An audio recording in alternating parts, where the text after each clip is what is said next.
Good afternoon and welcome aboard the National Geographic Venture. My name is Chelsea and today we're going to create one of our many craft cocktails available to enjoy as we sail the Straits of Alaska. To get started, we'll be using our Icy Strait vodka, handmade at Hands Alaska. And measure yourself about 1.5 ounces.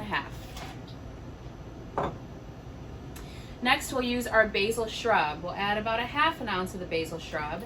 And basil shrub is comprised of equal parts vinegar, sugar, and in this case, fresh basil. We'll go ahead and give that a quick shake.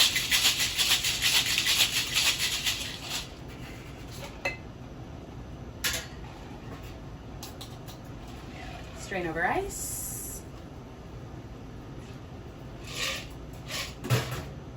Top off with a bit of Fever Tree Tonic